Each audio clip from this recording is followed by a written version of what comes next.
السلام عليكم ورحمة الله وبركاته. أعزائي الطلبة والطالبات، أهلا بكم ومرحبا. نلتقي الآن مع درس من دروس النحو للصف الأول الثانوي، وهو كنايات العدد. أولا، ما المقصود بكنايات العدد؟ ولماذا سميت بهذا الاسم؟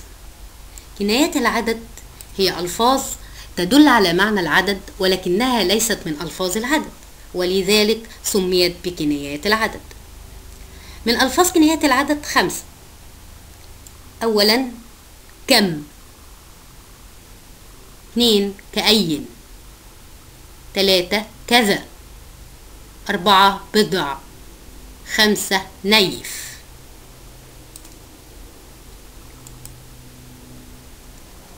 والآن سنتناول الأمثلة بالمناقشة، وسنشرح هذه الألفاظ كل على حدة، ونبدأها بكم. كم عاما مر على الهجرة. كم هنا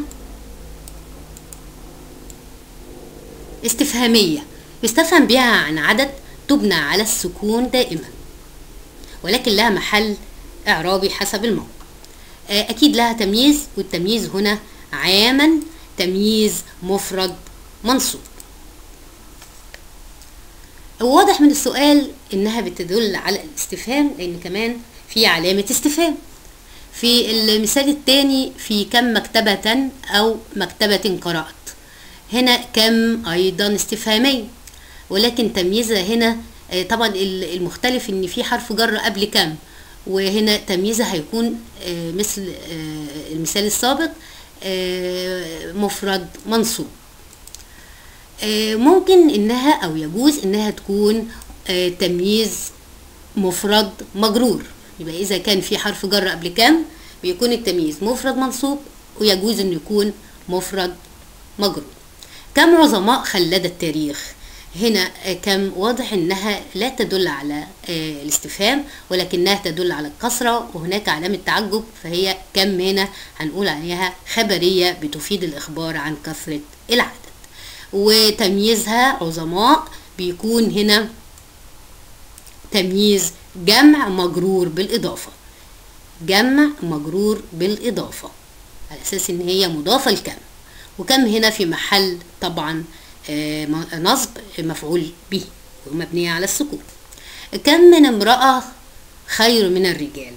كم هنا خبرية أيضا، والتمييز امرأة، ولكن امرأة هنا سبقها حرف جر، فلا بد أن يكون التمييز مجرور، وبيكون مفرد وممكن يكون جمع، واضح من المثالين. يبقى امرأة تمييز مفرد مجرور بحرف الجر. نشوف لفظ آخر، كذا. قرأت كذا كتابا. كذا هنا تمييز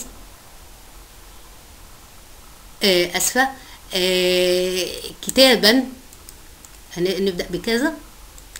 كذا هنا مفردة، جاية مفردة، يعني صورتها مفردة يكنى بها عن عدد مبهم وتبنى على السكون. مفردة يعني ايه مفردة؟ ليها صور عندي انها تكون مفردة، ممكن تكون متكررة او مكررة، وممكن تكون معطوفة. يبقى الصورة الاولى هي مفردة، ومعروف عن كذا انها بتبنى دائما على السكون، ولها محل اعرابي حسب الموقع. وتمييزها كتابا، وكتاب هنا تمييز مفرد منصوب. قرأت كذا وكذا قصة، نفس الحكاية، هي كذا نفس البناء، وهنا هتكون مبنية على في محل نصب مفعول به. وكذا بتتكرر، وقصة نفس الحكاية تمييز مفرد منصوب. حضر كذا و30 طلاب، هنا نفس الحكاية، حضر كذا هتبقى برضو مبنية على السكون في محل رفع فاعل. و30 طبعا صورة تانية ان هي معطوفة، ولكن الاختلاف ان هنا التمييز جاء جمع وليس مفرد كسابق، يعني كالجمل السابقة. طلابا تمييز جمع منصوب، يبقى ممكن يجي مفرد منصوب وجمع منصوب. كرم كذا و20 طالبا، هنا كرم مبني للمجهول، اذا كذا مبني على السكون في محل رفع نائب فاعل. وطبعا الصورة هنا عطف، وطالبا جاء تمييز مفرد منصوب. اللفظ اللي بعده كأين. كأين من عالم رفع اسم بلد. كأين من عالم رفع اسم بلد. هنا كأين عندنا اللفظ اللي احنا يعني مقصود شرحه من ألفاظ الكنايات العدد. كأين تفيد الكسرة زي كما الخبرية، وتبنى على السكون في محل رفع مبتدأ دايما في محل رفع مبتدأ. وكمان من الأشياء اللي هي يعني لابد أن تأتي بها إن بيجي بعدها حرف الجر من. كأين من. وطبعا هيكون التمييز مفرد مجرور. عالم هنا مفرد مجرور بمن دائما.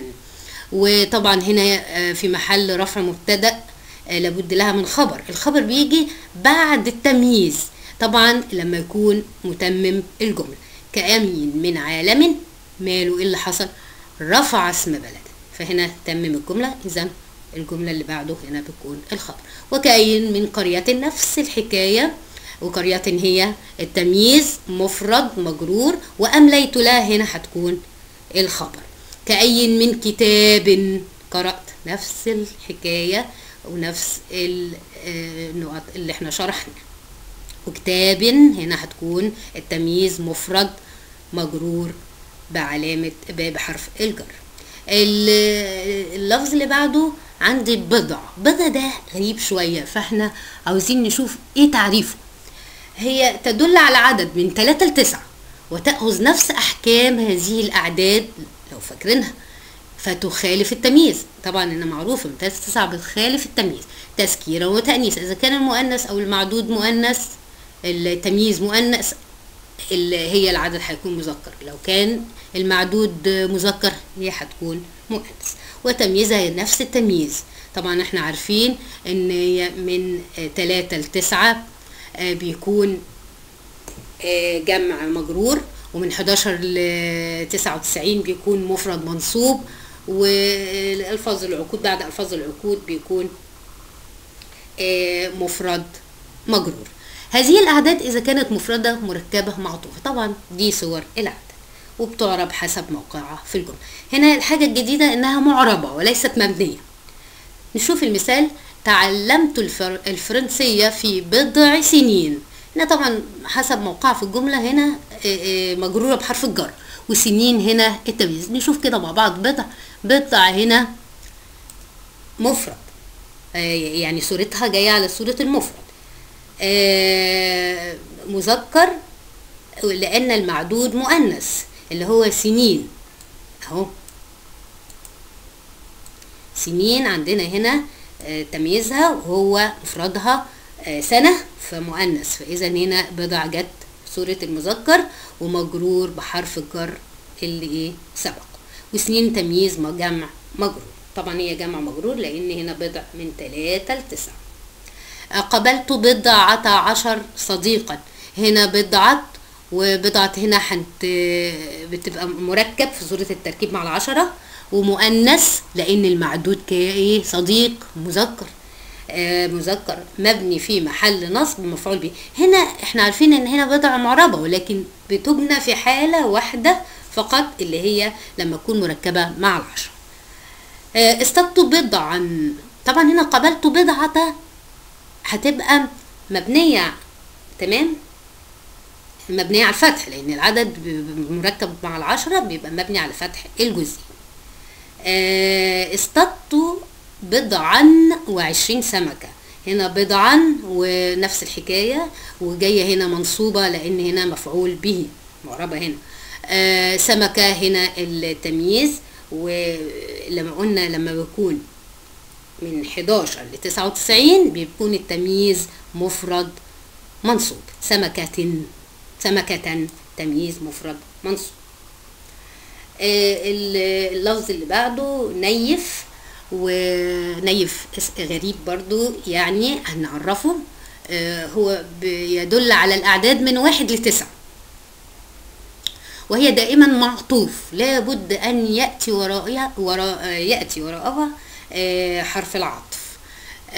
وبيبقى المعطوف اللي بعد عليها من ألفاظ العقود من 20 ل90.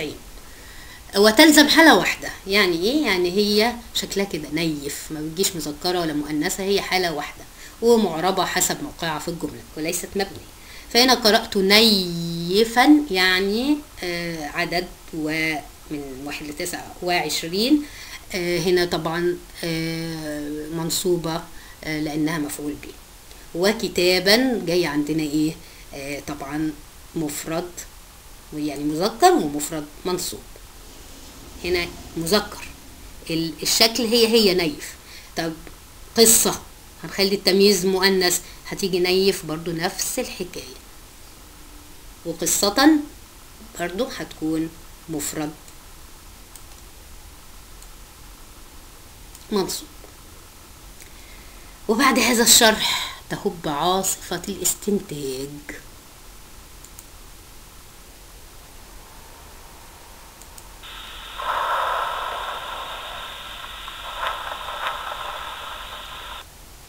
ايه اللي حصل؟ الموضوع ان كان في 5 سحابات كونوا عاصفة او درس يسمى بدرس كنايات العدد. السحابة الاولى هي كم، وبتنقسم الى استفهامية وخبرية. طبعا ده الاستنتاج مما سبق شرح، واللي زي ما عرفنا وفهمنا من الشرح ان كم الاستفهامية والخبرية بتكون دائما مبنية. كم الاستفهامية يسأل بها عن عدد وتحتاج لجواب، وتمييزها مفرد منصوب ويجوز ان يكون مجرور اذا جرت. كم الخبرية بتفيد الاخبار بكثرة العدد ولا تحتاج لجواب، وتمييزها مفرد مجرور او جمع مجرور بالاضافة او بحرف الجر كما سبق ان اخذ. كذا هنا اسم مبني على السكون يكنى به عن عدد مبهم مش معروف. تأتي مفردة أو مكررة أو معطوفا عليها، تمييزها مفرد أو جمع منصوب. عندي كأين، وزي ما عرفنا إن هي اسم مبني على السكون ويفيد الإخبار بالكثرة، وتعرب مبتدأ في محل رفع دائما، وتمييزها مفرد مجرور بحرف الجر، والجملة بعد التمييز خبر. وكأي من قرية أمليت لها. هنا عندي بضع، وخدنا ان بضع تستعمل للدلالة على العدد من 3 ل 9، وتأخذ حكم هذه الأعداد من حيث التذكير والتأنيث والتمييز، سواء كانت مفردة أم مركبة أم معطوفة ومعربة حسب موقع زي ما فهم. نيف ونيف عرفنا انها بتستعمل للدلالة على العدد من 1 ل 9 بين عقدين، لازم يجي وراها لفظ من ألفاظ العقود وتلزم صورة واحدة لا تتغير. نيف لو كان تمييزها مذكر أو مؤنث مع المذكر والمؤنث، معربة حسب موقعها في الجملة. هنا الجو اتعدل اهو، الشمس طلعت وقوس قزح ظهر ويعني ترك لنا تدريب ظريف وسهل. المطلوب منكم ان انتوا تجاوبوا عليه في الواجب المنزلي. والسلام عليكم ورحمة الله وبركاته.